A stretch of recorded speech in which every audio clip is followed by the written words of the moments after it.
January 2nd committee notes. Can I get a motion on January 2nd meeting notes? Mr. Chairman, I make a motion that we approve the minutes from January 2nd as written. Is there a second? Any discussion? All those in favor? Aye. Opposed? The ayes have it. We'll get right at it. Review of current design concepts. Scott?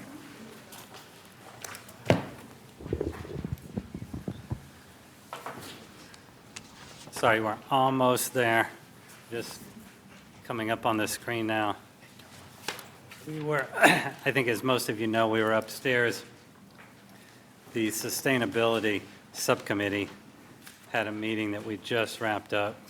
Some good conversation around the future of the projects.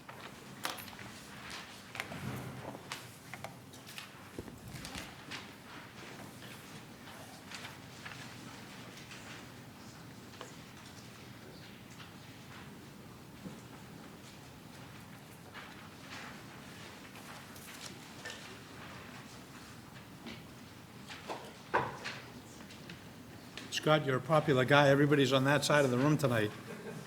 That's very interesting. That might mean just the opposite. It may be an ambush. Tonight we're going to update the progress on the design at all three of the sites. The purpose of the meeting tonight was to present the updated cost for all three of the schemes at each of the elementary schools. But we have made some significant adjustments, particularly to the CUNF, that we just want to update the committee on. Based on your comments from last meeting, we made some adjustments, and those adjustments are incorporated into the costs that will be presented tonight. But we just wanted to run through that update of the designs before getting to the cost. Starting with the Hosmer site, and there's no significant change to the Hosmer from what we presented last time, but we didn't have much of a detailed conversation around parking because I think everybody recognized that what was being proposed was a slight net increase in parking over the current designated parking spaces, and yet it appeared to be a much better site plan without any large parking areas, et cetera. So that is true. It was a net increase, but we just want to point out where those were gained. In the past, we've talked about this area of the site having approximately 44 spaces, this area having approximately 20 spaces, and then the parking lot next to the hard surface play courts having about 18 spaces. And in the newly proposed site plan that we presented at the last meeting, we would just point out that the drop-off area in front of the newly proposed building is about 18 spaces. The spaces that you see in this area represent about 25 spaces. And then it's really what we often refer to as the gravel parking lot that is the significant increase in parking, which blends nicely with the site plan and keeps a lot more of the green space that gets us to the total of 93 spaces. So we just wanted to point out. And then this is, in fact, a color site plan, which is a little easier to read than the black and white that we were attempting to show all the data on at the last building committee meeting. But that is that's the proposed site plan, completely rendered. Again, no significant change from the last building committee meeting.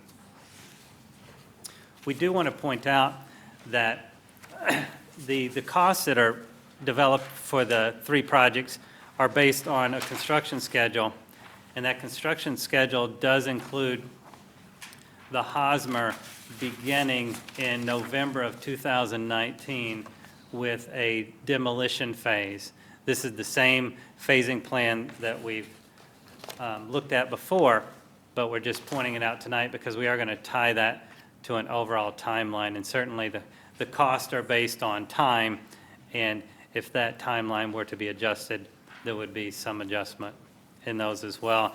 This is showing, as a reminder, potential modular space added to accommodate for the loss of the area that would have to be demolished as part of the phasing at Hosmer. I'm not going to talk through an entire phasing plan because it is in fact the plan that you have seen in the past. Some very slight revisions to the first floor plan, maybe more representative of just the evolution of the design, but as a reminder, it does allow us to place some key common areas, our key public areas, the student dining area and the gymnasium, for example, in a public realm on the main floor level, and tie that to a learning commons area space within the central area of the school. The preschool pre-K in the lower wing, and then the kindergarten in the upper wing, and then as you move up in floor plan, you'll see pre-K on the second floor level in this zone, and then you'll see grade 1 in this zone, and then when you move up to the third floor level, you see that it's grade 2, 3, 4, and 5 around another central learning commons on that floor level. Very similar to what you saw before, but just continued refinement of the details within the floor plan. And then just a simple massing model of the area that it takes up on the site with the colored rendered site plan surrounding it. Mr. Chairman, through you, any questions related to Hosmer? Questions from the committee at this point? Any questions from the public on the Hosmer at this point? Looks great. Okay, Scott. We didn't go back through all of the advantages. I think everybody remembers we had a long list of advantages of this newly developed site plan, the building as an all-new building. We have had a chance to meet with because the Cuniff and the Hosmer schools changed kind of most significantly with the idea of looking at all new construction on those two sites. We have had a chance to go back to the principals and administration and kind of talk through the plans for those two sites. And assuming that the building committee endorses new construction on the Cuniff and Hosmer sites, we would point out that we'll begin much more intensive detailed programming for both of those new buildings at the Cuniff and the Hosmer. On the Cuniff site, this is a slightly revised site plan in that you may recall last time we talked about the possibility of bringing service access in through the right-of-way at the rear corner of the site, the southwest corner of the site in this zone. In looking at the grading and the contours and the topography and how steep it is in that corner, we decided that it was more practical to bring that service access in at this point. So you can see all we've done is taken the hard court play area / turnaround area that is at the end of the parking lot that was proposed in the last presentation of this site plan, and we've tied a service access road to it and brought it up to this corner of the building, which will be the primary service point now to the building. Everything else on the site plan very similar to what you saw before. The footprint of the building has been slightly refined as we've continued to develop the design. The phasing for the project would be the same as we presented before. We have changed the main floor plan and the second floor plan significantly. You may recall last time we talked about sinking the gymnasium down to a basement level and having the student dining being on a second level. And after reviewing all of the public access for those spaces, and I believe it was Tom Tracy's mentioning the active use of the gym, for example, for voting, and the need to introduce a secondary elevator on this end if we were going to have those things be on multiple floors, it seemed more practical to take an approach similar to the Hosmer, where we take the student dining area and the gymnasium, two very primary public spaces, and put them on the main floor level, right at the entry point on sort of a public realm on this side of the building. So we've made that adjustment to the floor plans. And then on the second floor level, you'll see primarily academic, where we've got the classrooms, we've got a learning commons, we've got the art space, and then you're seeing the second floor volume, because they're 2 stories tall in height, of the dining area and the gymnasium. And then on the third floor level, very much an academic floor level with the media center. And then the massing of that building.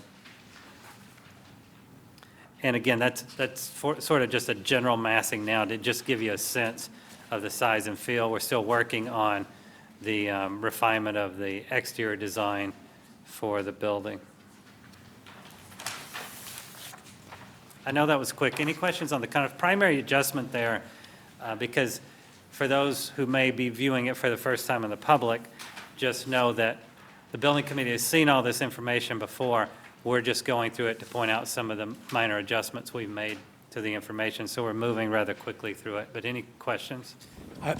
I just want to say I appreciate that you considered what we talked about at our last meeting to change the dining area and the gym. I think this is a much better use of the public spaces in that area and being on the same floor. So thank you for doing that. Any other questions or comments from the committee? Steve? Just one real quick one. From that mapping study, it looks like the end where the dining area and stuff, is that sunken in? Is that? It's not. The grade, well, I take that back. The grade is going up there slightly, but we're still working on the topography around the building. That's the reason in the massing study, you see across the front kind of a strange low bar here. Don't pay any attention to that, and don't pay any attention to the fact that it looks like this is sloping up and you can't get in here. We just haven't been able to work the topography into the model. Thank you. And we certainly believe in the office that, as the chairman mentioned, that this is a much more efficient floor plan. From this point forward, in our office, we'll refer to it as the Tom Tracy plan.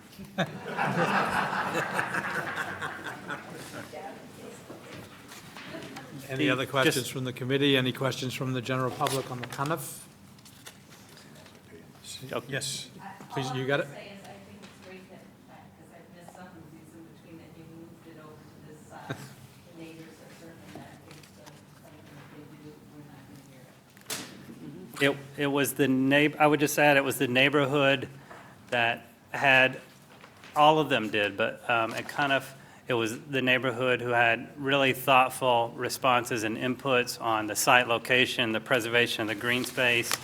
We heard it everywhere, but certainly there, they emphasized the fact that it seemed like a really good location for the school if it could be built new and be placed on that west side of the site, so. Moving on to the Lowell.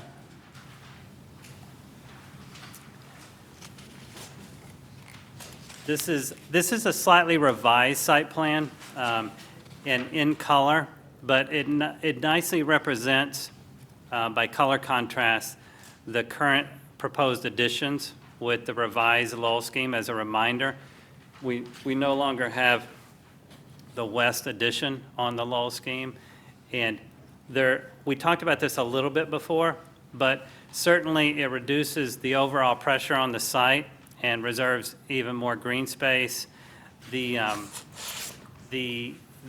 By eliminating the cafeteria addition, although we very much liked the way it felt on the inside, it was squeezing this zone of the site, and there may be an opportunity to develop something nicer outdoors surrounding that space now. And we do think that the elimination of the west addition, although it didn't hugely compromise the view corridors, we are just showing in this graphic in the bottom left-hand corner how with the west addition gone, you really don't compromise any of the view corridors now, because you can see the original building kind of corner to corner, and then the east addition has never really interfered with it. So we think that as you look at this zone and kind of what's created between the addition and the main facade, we have the opportunity to develop outdoor classroom space and really start to tie this together and make it look very intentional, make it look very useful, and it will certainly be very useful for outdoor play and outdoor academic use. So we think there's a real opportunity there to improve significantly. And Alex in our office felt like we undersold some of the benefits that were now happening at the law, so we've thrown in a few of those that we didn't get to last time. I don't think we pointed out, but as a result of this change, we had some undersized classrooms in the 96 edition that we were just accepting before as being undersized, and it had repeatedly been raised as an important issue by the staff and administration at the law.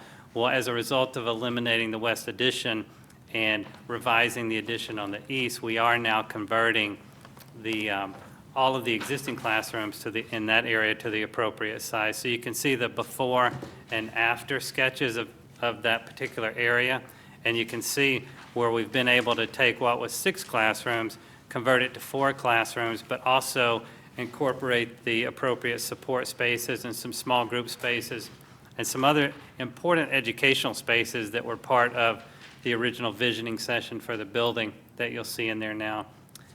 We've been able to incorporate a dedicated maker space that didn't exist before, and we're just showing a representation of that kind of learning commons 2-story volume that will now also exist at the Lowell as a single contiguous space. Just as a reminder, the core academic spaces at the Lowell will now be 24 grade level classrooms and 2 flex classrooms. What we're showing here, just a piece of it, is a piece of the space summary for the Lowell Elementary School.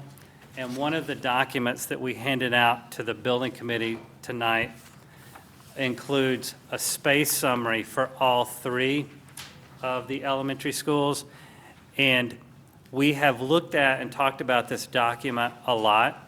And as a result of adjusting the size of each of the buildings, as you may recall, we also talked a lot at the last building committee meeting about the fact that we were adjusting capacity slightly. Capacity at the Lowell went down slightly. Capacity at the Cuniff went up slightly.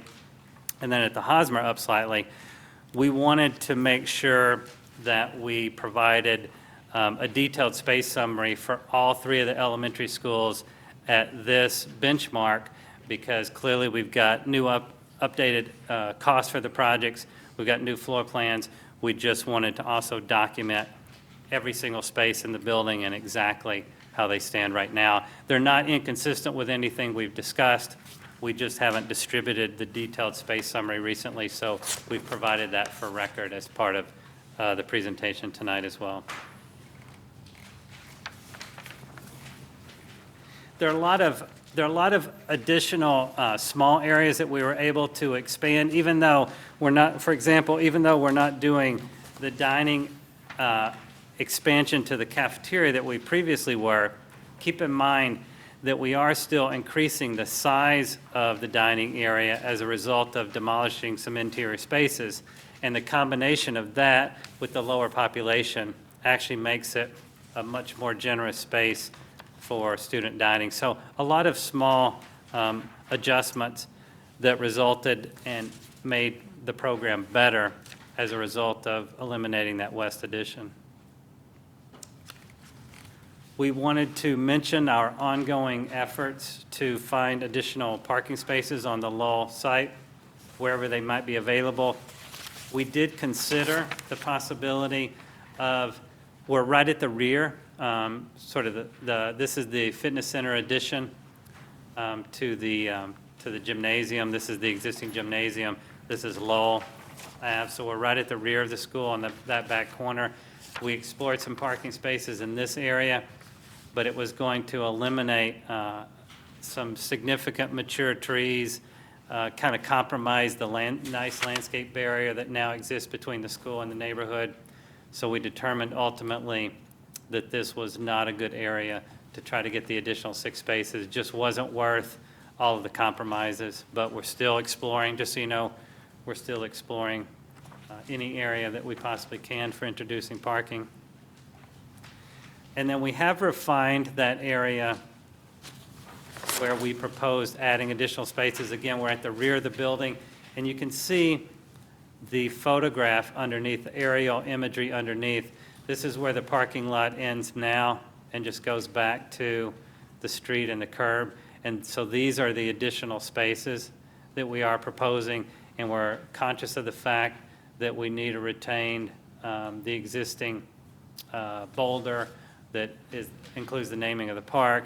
We want to point out that we will have to introduce a small retaining wall along that edge, and it does end up being a total of 26 parking spaces in that area. We said last time that if we could find more spaces, that we might be able to reduce the current net loss on site, but we do want to point out with the current site plan, we're still working at a net loss of 26 parking spaces on the site.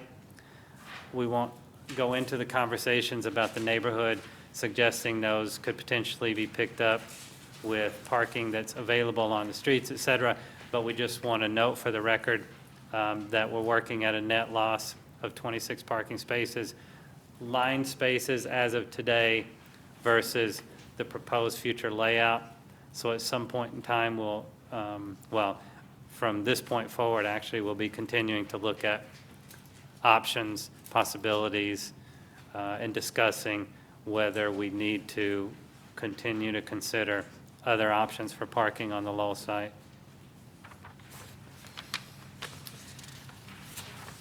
The floor plans are consistent with the ones we presented last time, so this does show, after the addition, what that lowest floor level looks like. As a reminder, the kindergarten and first grade work nicely on that lowest level.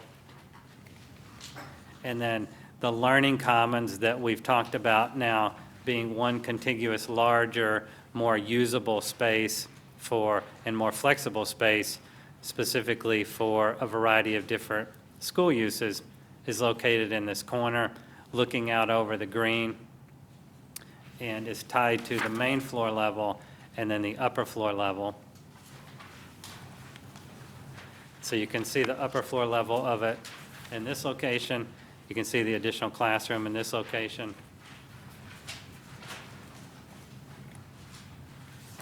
And the phasing for the project, which we have discussed in the past. I think that at one point in time, we were questioned about whether the sequencing of the three projects might change as a result of the Cuniff and the Hosmer being new construction projects. And we would point out that the sequencing that we're recommending remains that the Hosmer be constructed first and that the Lowell be constructed second. And that's because the Lowell involves an addition while the existing building continues to be occupied. So we could start the Lowell while the Hosmer is still being constructed and the Hosmer is still occupied and get a head start on the construction there. So for that reason, the Lowell is going to continue to be second in line behind the Hosmer in terms of the sequencing that we recommend.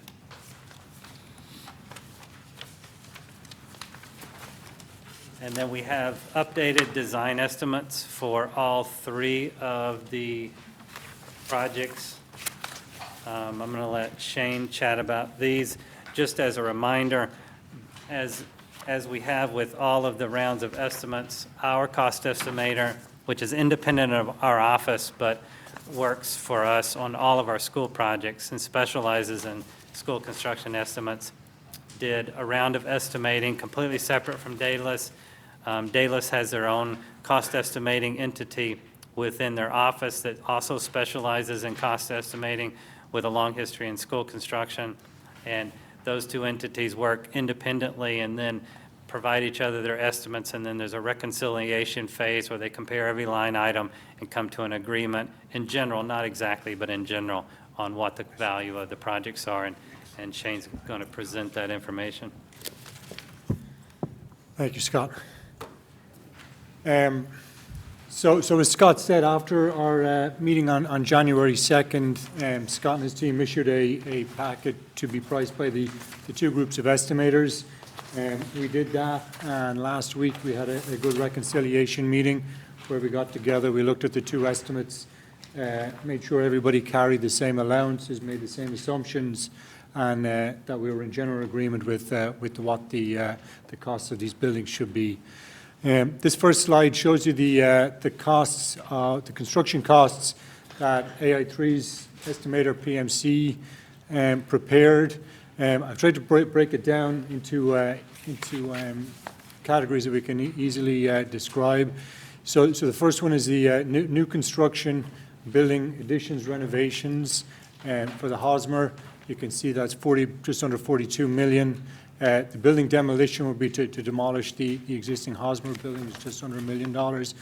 The next category is something that we talked about when we said we would look at some new construction options with a view to looking at PV and other energy efficiency measures that we can do.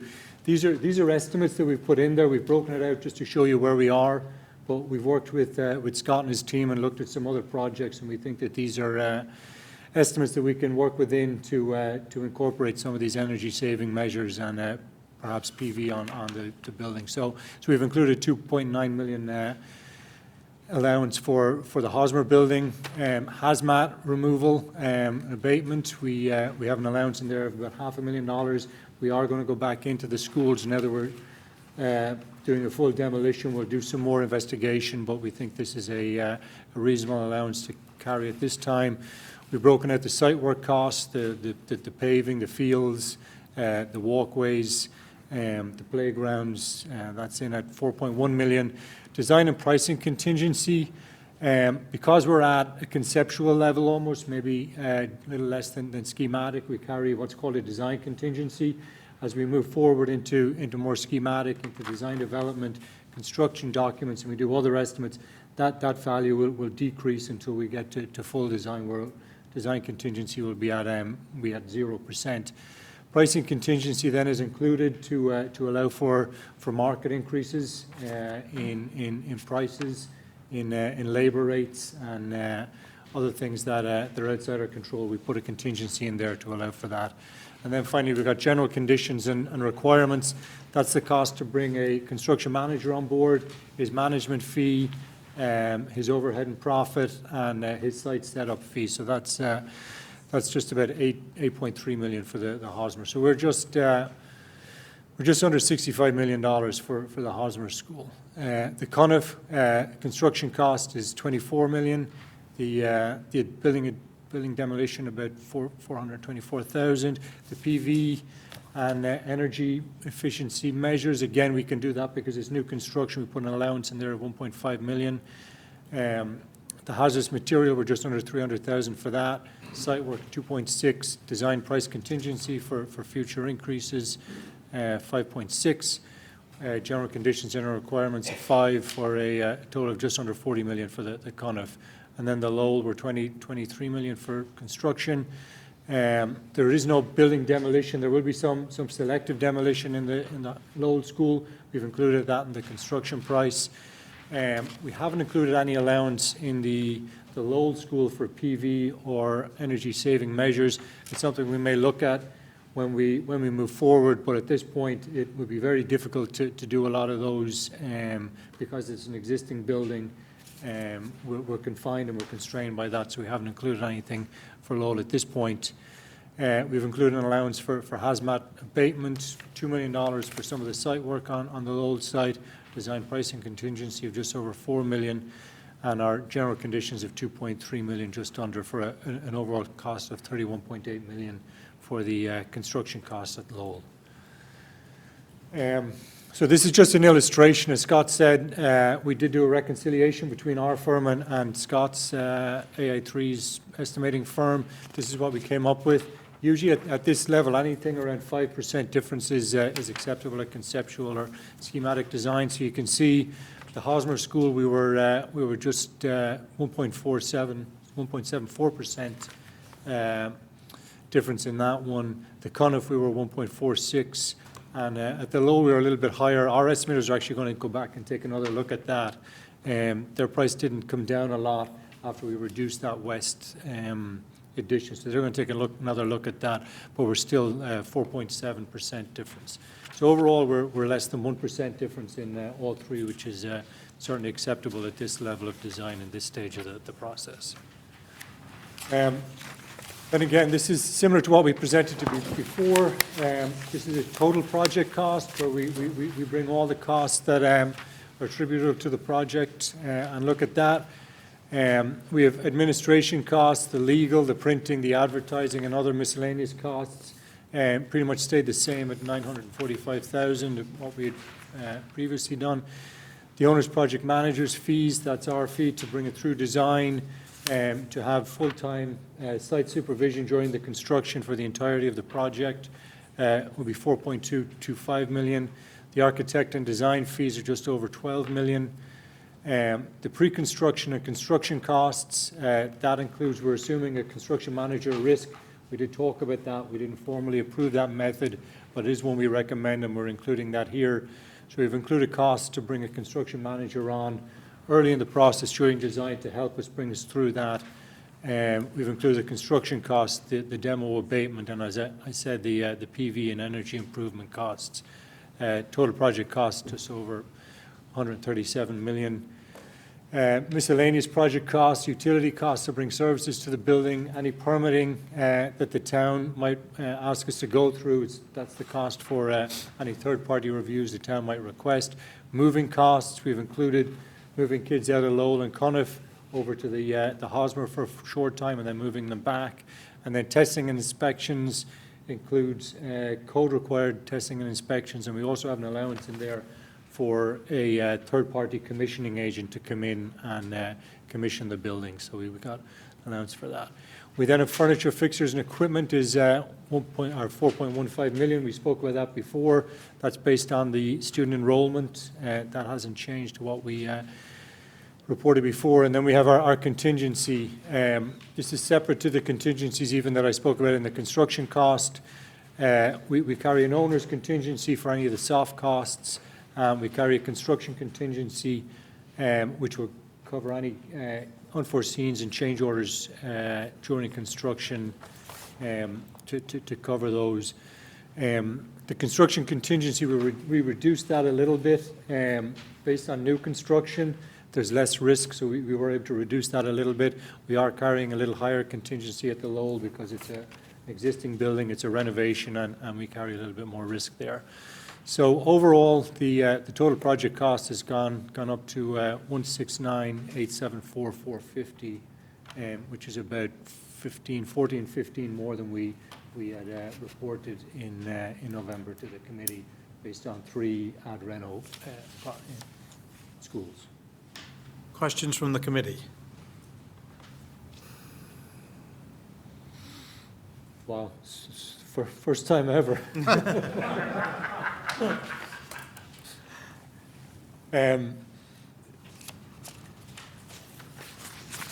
Tom? Could you repeat what the difference was from the 3 rentals versus the 2 new 1 rental? Yeah, so we were 153.2, and now we're up to 169.8. So that's 17 million now. The last one didn't include those allowances for the PV and the energy saving measures. So that alone is about 4 million. So this budget that we're looking at right here, 137, 160, 494 is the hard costs that we should see here for the totals of these 3 buildings? Correct, yes. These 3 total equals 136, 610. It doesn't include the pre-construction. Sorry. It's just the hard construction cost of pre-construction. Oh, so pre-con is not included? Pre-con is included in the 137. The 137, but not in the total. The hard construction costs. Got it. And what is this telling us exactly? Can you just explain this? Yeah, you want to go back to the comparison? So we got the information from AI3. Our company did cost estimate on the So this is the 3 schools. comparison between the 2 Yeah. estimators, and this is your delta for reconciliation between the? Correct. So yes. that's how you came to your numbers being Within the reasonable range schematic. Deltas between the two reconciliation. But are we Vinnie? using these numbers? So just to be clear, so you said, so the last estimate we looked at was 153 million. This is, Total project. right, total cost, yes. project, and this is 170 total project cost. And you said that you said, but that 153 did not include the PV and other energy improvements. Yeah, just go back on that. So is that, so if you go to the next, go back one slide, so That doesn't so if you add include, those 3.4 million, was that not included. that was not included in the 153. 4.4. 2.9. Sorry, 4.4. 4.4. Yeah. Sorry. Okay, so that added, 132. I just want to go on record as saying that looking at the difference here of what we could get with two brand-new schools and what we were going to get with schools that were renovated, this is a significant win for this community, and I would strongly advocate that this is the direction that we should be going in because of all the benefits that we're going to get from the new schools. This is really, over the course of the number of years that these buildings are going to be in place, this is not a lot, it is a lot of money, but it's not a lot of money over the course of what we're getting for our money with paybacks, with efficiencies, with ultra-modern schools. I mean, this is really, it's pretty exciting that, you know, we were at a point where we were at $153 million plus, and now we're at we're more than that, but we're getting so much more, such better design, such better layouts at the two sites, the Hosmer and the Cuniff. And we're taking some pressure off the Lowell by moving some of the students back to the Cuniff and the Hosmer. I mean, this whole plan, I think, really makes sense. And it's something that we should, you know, we're hopefully all going to be on board with, and we'll see what happens. Tom? Just a question on one particular item back at the Hosmer. I'm in the process of working on the town's capital improvement program. That space where there's 50 new parking spaces, that's included in these costs? it is. Yeah. Okay. So that way I don't have to build it into the capital improvement program. All right, thank you. John? Two things I want to say. One, I certainly agree with you, Mark, very much. I mean, this is getting a lot more bang for the buck, if you will. I mean, the opportunity here to get two new buildings is very exciting, kind of on the educational front, and as well as the kind of long-term benefits in terms of maintenance and energy efficiencies, et cetera, I think are great. So I think it's a good way for the town to go. I certainly would support that. I have one kind of more specific question back on, actually, that's the slide. So the Cuniff at a new building is 24 million, under that kind of basic first line, new construction, and the Lowell is 21, but renovations are folded into that. So I guess my question, that's kind of surprising, given that the Cuniff is a brand-new building, a 3-story building with X number of feet, and the Lowell is mostly an addition and that little piece on the back, but renovations of the existing building. So I guess I was wondering, do you know kind of what the breakout is between new construction and renovations on the Lowell? Well, it's, I have it here. The two buildings, I think Coniff is about 67,000 square feet, and the Lowell is about 90,000 square feet, so that's why the costs are similar. So even that addition on the Lowell is 60? The addition on the Lowell is about 20,000 square feet, and it's about 73,000 now, so it comes up to just under 94,000 total. On the Lowell. And then the Cuniff is 79,880 square feet, all new construction. Right. So, yeah, it's about 8.5 for the addition and 12.8 for the rental. 8.5 for the addition. Yeah, okay. So, I mean, I guess that shows, I mean, the point I would make there, you know, renovations are expensive. But I think we're, you know, to the people at the Lowell who say, I want a new building, Well, I guess part of my comment would be, these renovations are going to be pretty extensive. They're going to, it's going to be a new building when you walk inside it, effectively. Any other comments from the committee, questions? Laurie? Yeah, I'm sorry, I'm still not getting these numbers here. This slide that we've got up here, what is this actually? These are the hard construction costs. Okay, then what's the next slide? Those are hard construction costs. That's the comparison between AI3's estimates and DPI's estimates, our estimate. So the first column of numbers are the, So I get this, AI3 versus DPI. So go back to the other slide. So whose estimates are these? those are AI3's. But these AI3s don't match the next page AI3s. Yeah, the total here, between these three totals, I guess don't match the 131, 310, 494. Yeah, We're just wondering. yeah, we're about five It's million it's- off. It's exactly $5.3 million off. Yeah, and so, and then on the last page, you said that the 137 million didn't include pre-con, but I'm wondering what number we're actually using plus the pre-con to get that number. So we're at, recon is 550,000.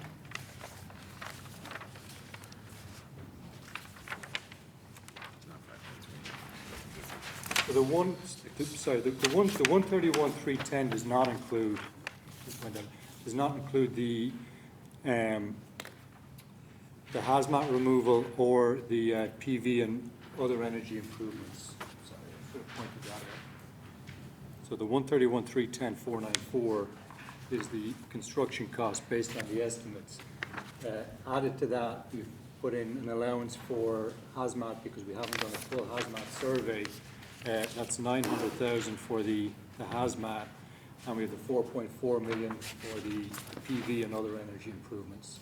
So they were not included in the construction cost estimates, but we have included them on that first page because they will be part of the hard construction cost when they're designed and incorporated into the project. Okay, so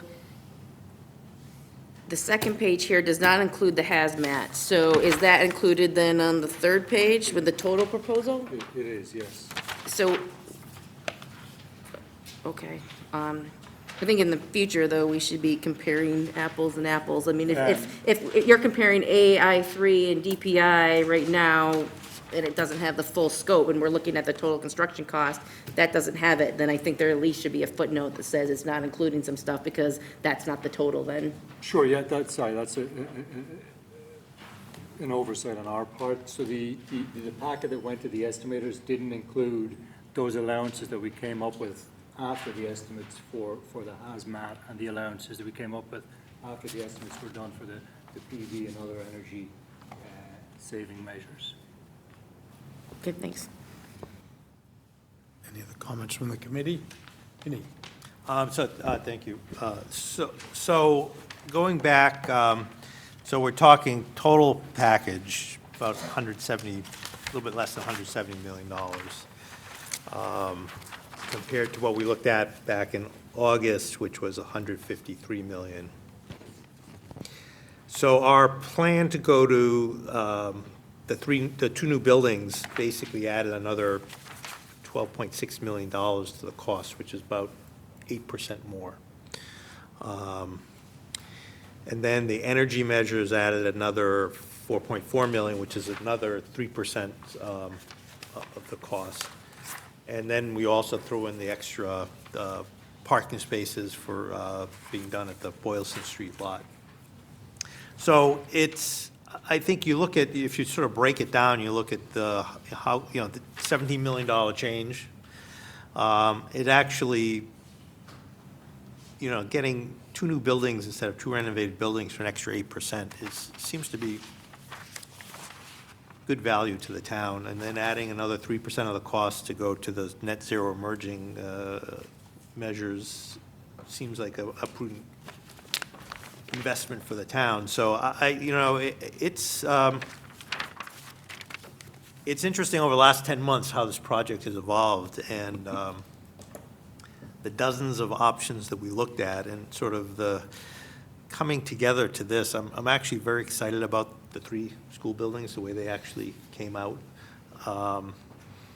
And yes, I know, some people will say, well, we originally estimated $120 million, but that was sort of a back-of-the-envelope calculation, and it was a starting point, and I just want everybody to remember that was just a starting point.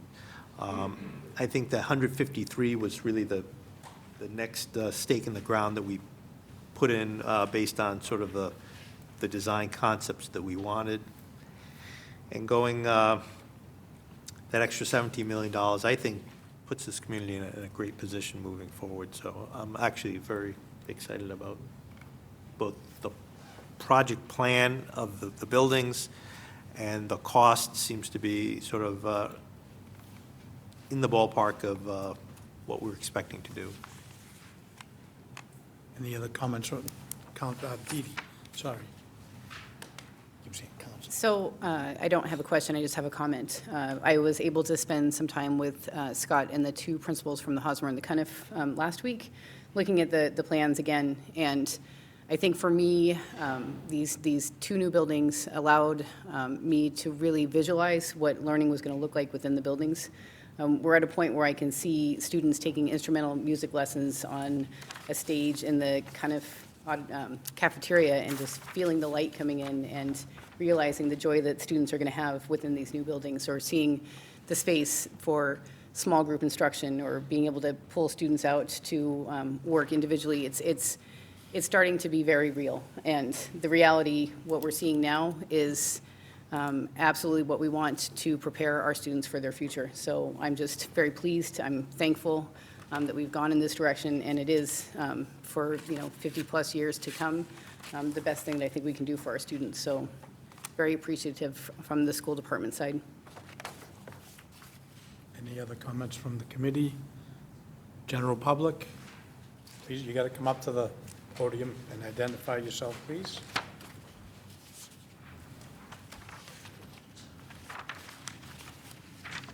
Hi, I'm Jocelyn Tager, Watertown resident and taxpayer. I want to say that, first off, that I'm really pleased that the school building committee is taking this direction. I think that if we look at and I was going to ask, actually, that the school building committee ask the architects to do a zero-net energy feasibility study that would look at the life cycle costs of running these buildings, the life cycle analysis. It's not just the upfront cost. It's the cost that these buildings will require over their lifespan. And as a taxpayer here, who will be paying for these buildings and their maintenance, I do want them to be zero net energy. I want them to be producing as much as energy as they can, and to have a conserving envelope, high efficiency mechanics, and to be energy producing, because I think that's what every taxpayer in Watertown deserves. So, thank you.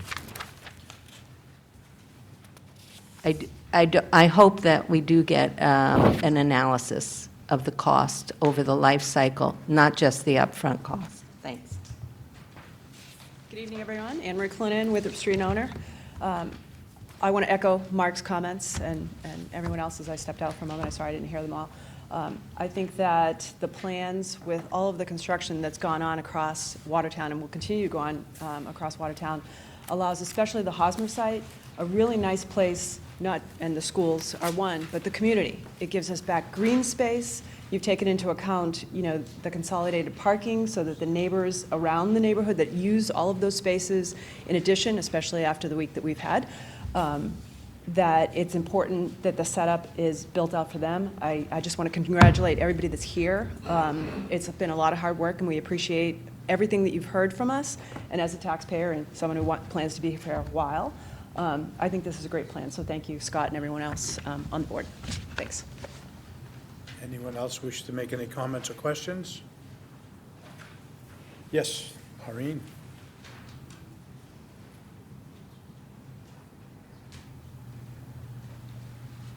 Again, it's really wonderful to have a state-of-the-art school system.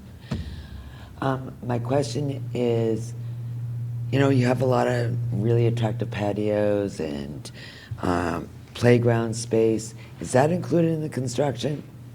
Yeah, so all. Oh, it All the is? site work is included. So the town won't have to come up with more money? For the new playgrounds, for the, because the playground, well, like in the Everything Hosmer, it shown on might be, those site plans within the school grounds is included in the estimates. like the parking lot. Yeah. Perfect. Playground, What is, because it's new construction and everything's new, what is the life of, because you're knocking down these really old buildings that have been there for 50 years plus, what is the life of new construction these days? Well, I think we designed it to a 50-year life. 50 minimum year? of 50 years before you'll need a major renovation. Okay. Obviously, there's parts of that will need, you know, maintenance and Sure. periodic replacement, but it's a minimum of 50-year lifespan before another Okay, major well, thank you. renovation. Any other comments or questions? Yes.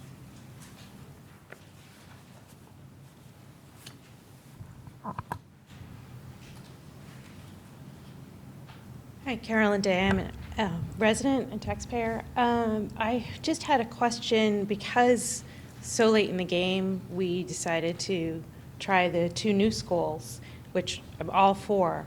I just want to make sure we're confident in our design contingency based on what drawings you were able to produce and give to the estimator so that we're not going to get any wild shocks, because it does seem a little bit close to the Lowell. So I just want to make sure that we're. Yeah, we're confident. We do this all the time.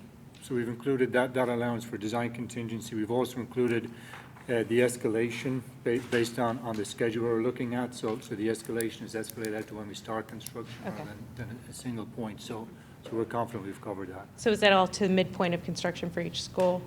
Correct, yeah. I don't want to speak for Scott and Shane, but I think the advantages of two new school buildings, two new buildings completely, you're controlling the costs. You're much easier to, it's much easier to predict what it's going to cost you rather than when we get into a renovation, you take down a wall and find something. So I think, I'm, in the conversations that I've had with Scott and Shane, I'm fairly confident that we're very close to where we need to be and very, we got a significant number, but I do think it's a realistic number, and I think, you know, we built in enough contingencies and so forth, like was said, that we can do this the way we need to do it. Any other comments? Comments from the committee? Steve? Just a couple real quick ones. One, Scott, I'm curious about with the Lowell, one of the concerns we had early on was the distance separation of different parts of the facility. And by taking off the addition and expanding the addition on the other end, I just wonder if you could comment on that in terms of that separation and if that, you know, if you think that issue's solved. I think certainly from our perspective, when we think about the fact that the 96 addition and renovation there essentially made the entrance point on the rear of the building kind of the central point of the building. And so from there, you think essentially in one direction, you're moving into the older historic building. In the other direction, you're moving into a new building. The two buildings end up being very much the same size. So you've got administration as a central point between those two areas. So it feels, I mean, it feels to us like a good balance. Certainly, we'll continue to work with with Stacy and the staff and rest of the administration there as we go into continued detailed programming to make sure that we've got all the right placement of the right spaces. we thought that when we had a couple of open common areas, that we had some really great-looking space, but that maybe it wasn't so practical for use. And I think through this process of continuing to focus on the design and communicate with the teachers, the faculty, Stacy, with regard to the program there, we've made the building overall much better. You know, just like with the Cuniff and the Hosmer, certainly we've made them much better with a new plan. I think there's no difference in the Lowell. As we've continued to look at it, it's gotten better and better with every iteration, so I think we're really comfortable with where it stands now. And I would just agree with that, and the other comments have been made, that, I think the iteration of the design has really addressed the major issues and have really been a thoughtful and thorough look at each one of the facilities and really come up with a design that works. Of course, paying for it's going to be another issue, but but no, I think you've done a tremendous job. Scott, the proposed schedule, demo November of 19. It's the end of January of 19. That's 9 months to do construction design, bid, and contract award. Is that really enough time?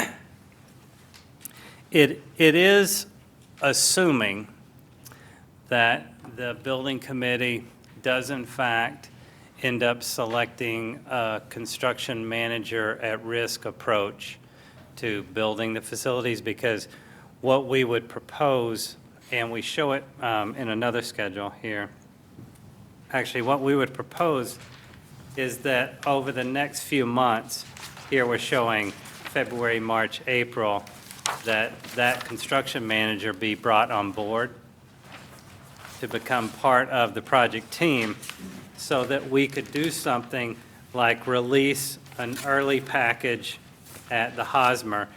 You see here, for example, these are all related to the Hosmer construction, so we're suggesting that by August of this year, we could release an early package, what we refer to as an enabling and demo package, to that construction manager. One of the advantages of doing construction manager at risk is you can release early packages.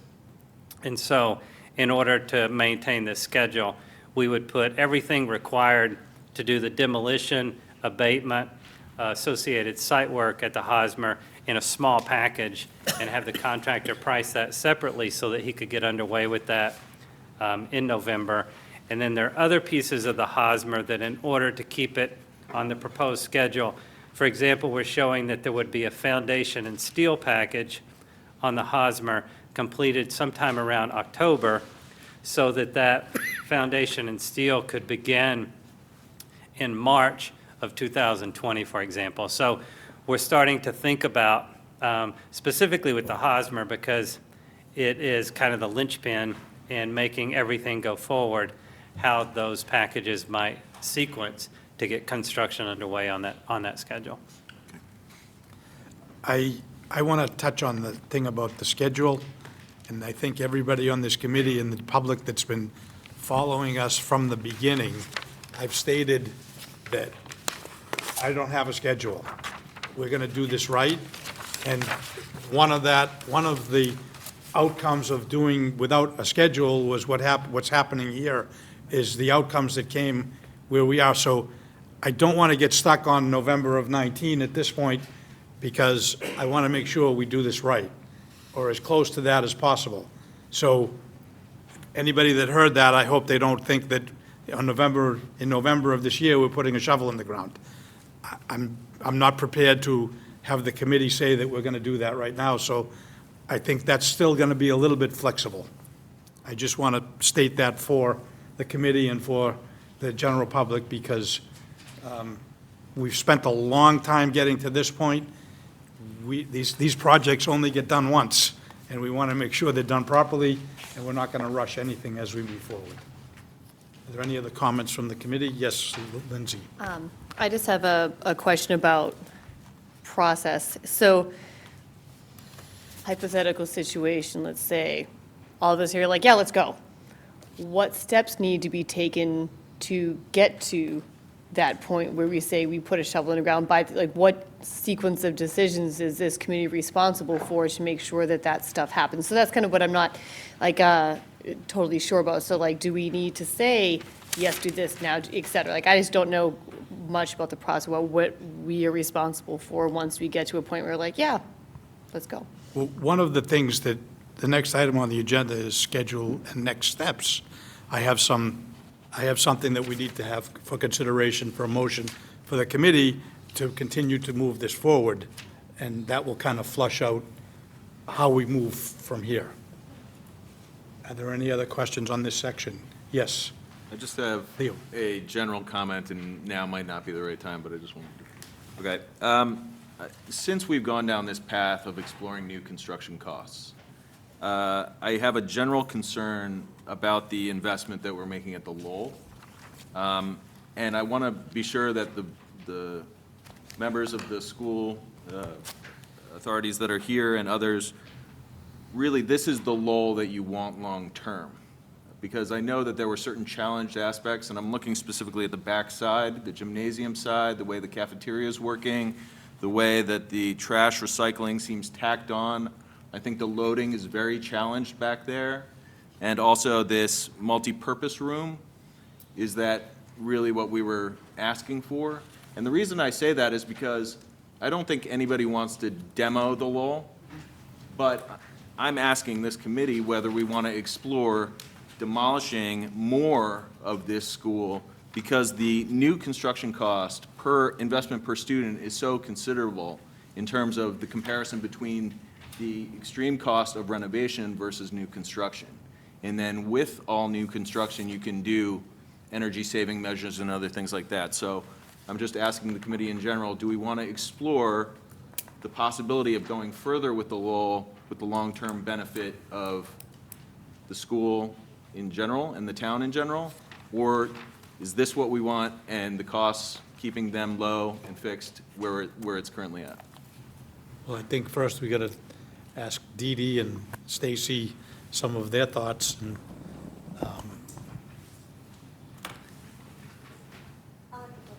I'll start. I mean, actually, Stacy's been a little bit more further in depth in terms of looking at the, every part of that building. But certainly, I think that what we proposed here meets the educational goals that we set forth, specifically around creating spaces within the building that facilitate 21st century learning. And having been through other schools that have undergone full renovations, and I think we've talked about it a lot. I think what we imagine when we go into or what we envision in terms of the Lowell right now will be completely different when it's renovated. And it will present like a new school, but within a beautiful shell of a more historic building, in terms of the way that it's laid out and all the work that's been done in terms of situating classrooms and thinking about learning spaces. I think we've gotten a place that satisfies the needs of us educationally. And very specific, you mentioned the multipurpose room. That is something that actually does meet one of our greatest needs, which is, having two PE classes per week and being able to work with our students simultaneously. So that space, other than having two gyms, which we're never going to have, that does provide that opportunity to have health programming or smaller group PE type of activity. So I certainly think that that's a great addition to the Lowell. I think it diversifies our PE program by having the two separate spaces, so I definitely feel like you're right. I think it accomplishes what our need is, and is if we need to add 3 more classrooms, we're going to have to maximize our PE schedule, which really means having 2 PE classes or PE health classes going simultaneously at all times, kind of filling up the whole schedule. So that accomplishes that, but it also brings kind of diverse space so that we really it really pushes us to actually start thinking about bringing in other programming like mindfulness and yoga and things that are right now we're not doing a lot of. So I'm kind of excited about that. The other thing that's kind of nice from a perspective of being an upper grade versus a lower grade,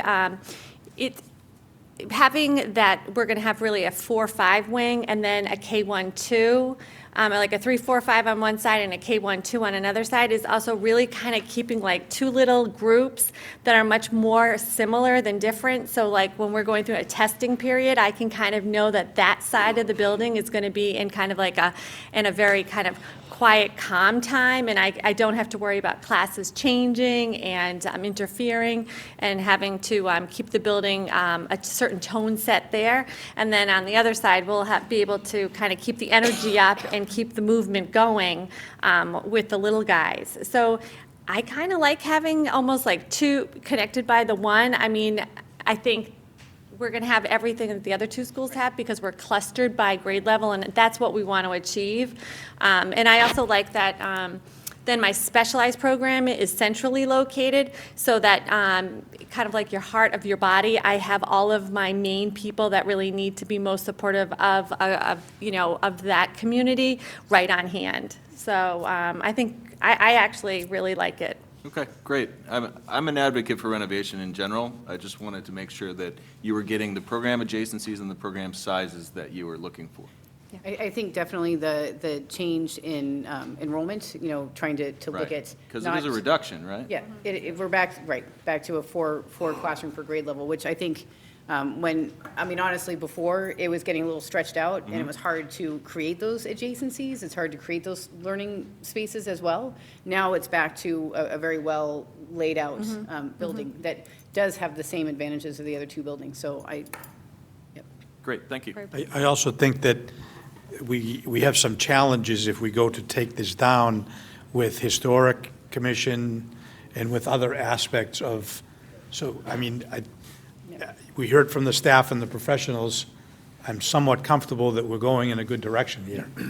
Yeah, I agree with you. I think in general, this level of investment, though, requires that we explore all options, and we would have to take those conversations up with historic commissions and otherwise if it was viable, but I hear you.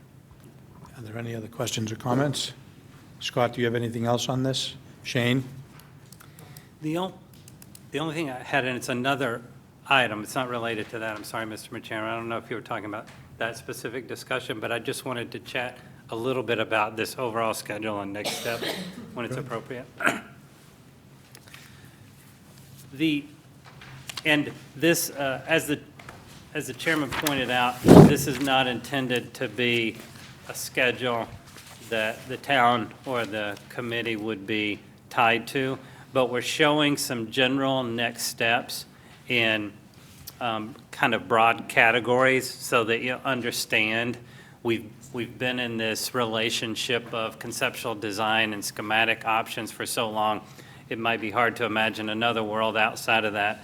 But when we do move forward, and I would emphasize what others said about what a productive 10 months it's been, and the solution that you ultimately got to, and how fantastic it is for the town. So now as we move forward into design development, the next steps would be, and we're not defining the specifics of them because you know them better than we do, but essentially the assumption in this schedule is that sometime in the month of February, because we're now creeping into the end of January, assuming the building committee approves this path tonight, sometime in the month of February, there's a reach out to town council and town manager. As the chairman has pointed out, ultimately the funding for this project is decided by town council along with the advice and counsel of the town manager.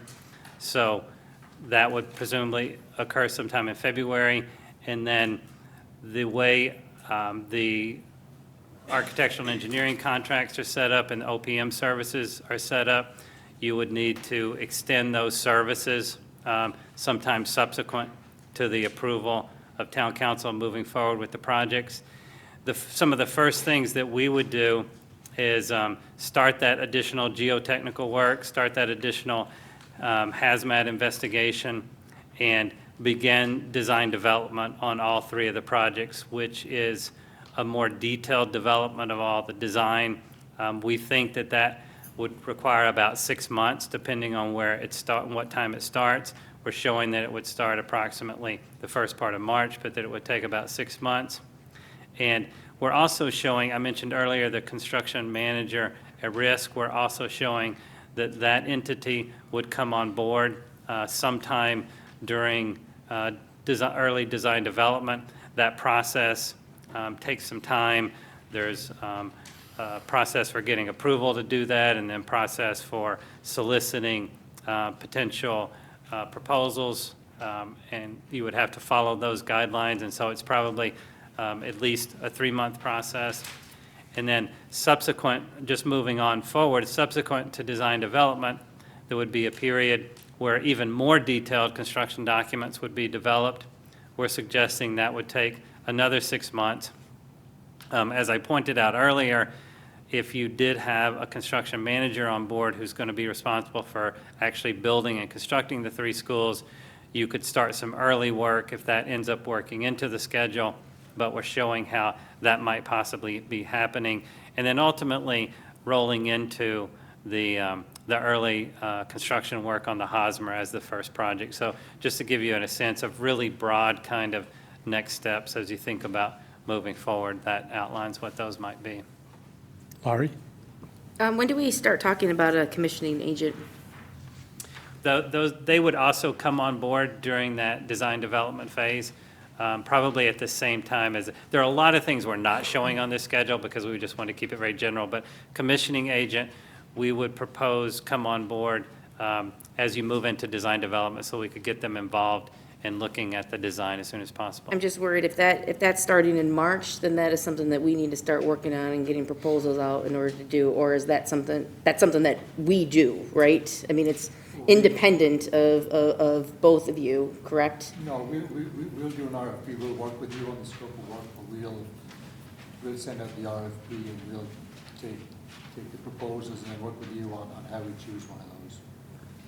Typically, Okay, but I guess what I'm saying is we probably need to start working on that now if we want them on board around the March timeframe. yeah, the 4 kind of major next steps would be getting your architectural and engineering contract kind of lined out to move forward, getting your owner's project manager contract and everything lined out to move forward, and immediately having your owner's project manager and your design firm also, but it's usually primarily an owner's project manager responsibility, help you go through those steps of selecting the construction manager and getting your commissioning agent on board.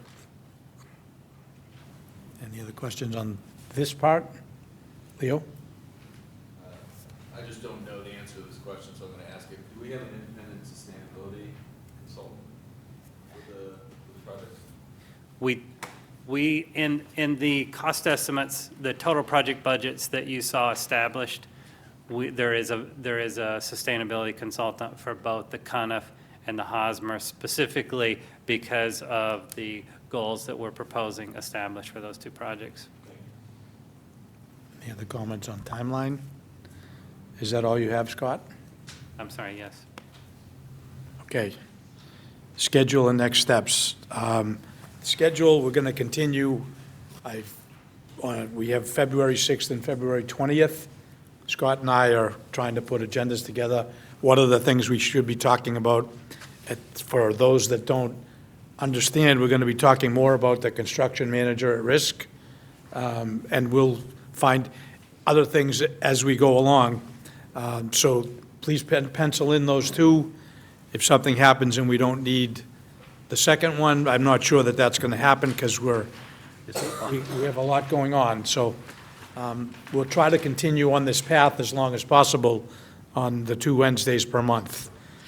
The next steps at this point, I'm going to suggest that I'm going to have to ask someone to make a motion if we're comfortable to go in the direction that's been presented, that we go on record to do that, and then as well as that, authorize me as the chair to meet with the town manager, the architect, and the owner's project manager to go over what we came up with if we go in this direction, and then the manager will have to do what he does to get the funding ready and present whatever he presents to the council so that we can keep this going. And in the meantime, we will also be discussing the contract, the contractual obligations with Scott and Shane. So I want to get comments on that, motion, or, we can get a motion and then discuss it. Vinnie? So I guess what we would want to do is, the motion would be that we, the school building committee, formally refer this conceptual design and cost estimate from tonight to the town manager for his consideration, and then authorize, what's the next? Well, we can do it separately, just authorize me to meet with the manager and Scott and Shane to be able to explain why we got here, how we got here, and why we as a committee voted to do that if we go in that direction. Maybe we should do that one first. Or do that second? That second, but do your first motion. All right, and so then we so the first motion is that the school building committee formally refer the conceptual design and cost estimates as presented tonight to the town manager for his consideration. Is there a second? Second. Discussion. My only comment, so what, the language, I mean, don't we want to say recommend, or you said formally refer? The assumption is we're recommending in that language? Well, I guess the assumption is that if we were to vote on this, that we would be endorsing what was presented in this to be submitted to the manager for his consideration, and obviously his consideration is putting it into the capital improvement plan for funding. So, there's, I think what's implicit in that is that we agree with both the revised design that we saw in December and further refined tonight, and we agree with sort of this new cost estimate of the $170 million, essentially, compared to what we saw back in August, which was $153 million. So that would be, just so the entire committee understands that that's what, referring it to the town manager, he would basically take this package that we saw tonight with our implicit approval and then put it into the capital improvement plan for funding.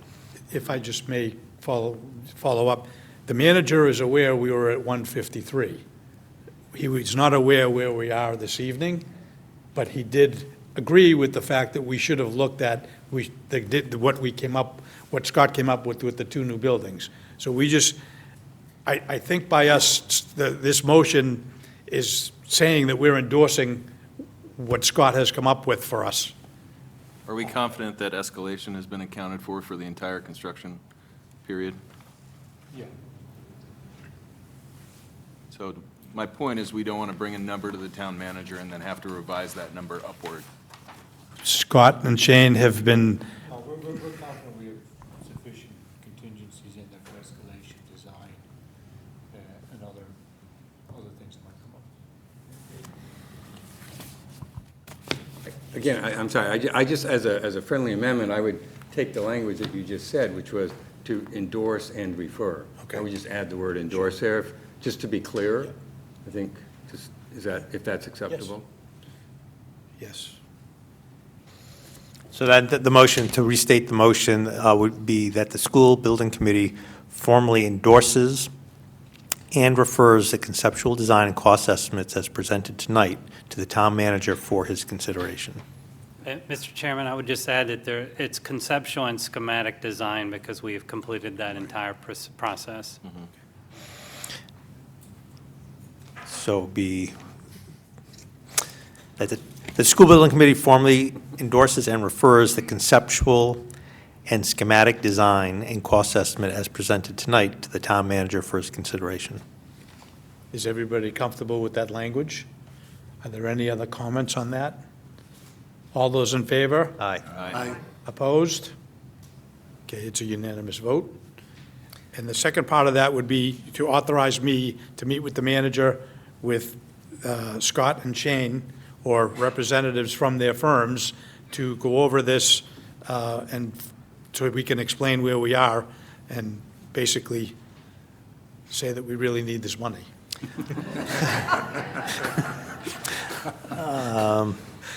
So, And to empower you to say whatever you need to say I'm to not get saying, that. I'm just, I just wanted that we're formally, Right. that it really more formalizes this whole process. so the motion. Last time we did this. So the motion would be to authorize the chair, along with representatives from AI3 and Daedalus, to meet with the town manager to discuss what was referred tonight. Is there a second? Second. Any discussion? All those in favor? Aye. Aye. Opposed? The ayes have it. Thank you. Anything else on next steps, Scott, Jane? All set, thank you, Mr. Okay. Chairman. Community outreach group update. Nothing to report. Okay. We'll do the review of invoices. We'll do the high school last. If that's okay. The review of invoices, at the last meeting, we got invoices at the very last moment. We've all had a chance, since Tom sent them out yesterday, I guess, to everyone. Tom, did you want to, if you could review that for us? Certainly. Requesting invoices to, the following invoices to be paid tonight and approved by the School Building Committee would be Daedalus projects for the period ending 10/31/18 for $20,000. Daedalus projects for the period ending in November 30th for $13,000, and AI3 architects for the period ending 12/31/18 for $28,158.99. Is there a motion to pay the invoices? So, Mr. Chairman, I'll make a motion that we we approve payment of the invoices for those three amounts. Is there a second? Second. Any discussion? All those in favor? Aye. Aye. Opposed? The ayes have it. New business. John, did you want to? Sure, I'll just mention, the new Sustainability Subcommittee met at 5:15 today, and we had all three members. The fourth person, Sean, has a sick child, so wasn't able to be there, but, and then we also had AI3 and Daedalus, and a number of members from the public. So we talked a little bit about our overall charge, which I think is to kind of get into the details on the sustainability issues.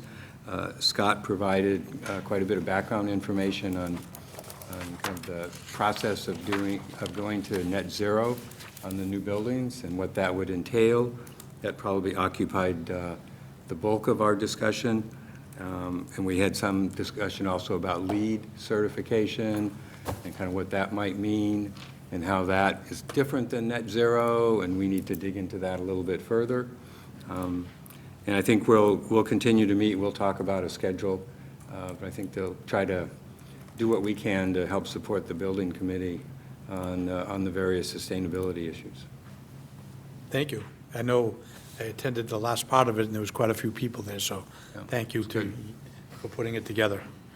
Any other new business to come for the committee? High school update. Excellent. Dee Dee. Thank you very much. So at this point, based upon the establishment of the OPM selection team that took place at the last meeting, which is comprised of Kelly Korobom, Steve Magoon, Tom Tracy, Lori Cable, Peter McLaughlin, and Heidi Ferguson, and myself, we have begun the work of putting together the request for services for an OPM for the high school project. If you are not aware, that is actually a fairly prescriptive process through the MSBA, and they provide for us a template to use to create that RFS, and it's simply a matter of making sure that it reflects our own particular context, which the team has worked to put that together. It is currently at the MSBA for a review to make sure that it meets the MSBA guidelines. As soon as we get permission or authorization from them to move forward, we will post that hopefully by February 6th, advertise for proposals. And then our target goal for the selection of the OPM would be to be able to present it to at the May 6th OPM review panel for the MSBA. So we've sketched out a timeline that we think is easily met. We've passed that by the MSBA and they agree. So I think that we are certainly well on the way of selecting or moving forward with selecting our OPM for the high school building project. So that's the big work that we're doing right now as part of the first part of feasibility. So we're very excited about that and can't wait to get our OPM on board. Okay. We already talked about the schedule, and I did realize that it's February 20th is school vacation, so if a lot of us aren't going to be here, then I understand, and we can reschedule. But if we have more people here, I don't want to stop the process. So I am aware, so we will work around that. Anything else? Adjournment. Can I get a motion to adjourn? So moved. Is there a second? Second. All those in favor? Aye. Thank you.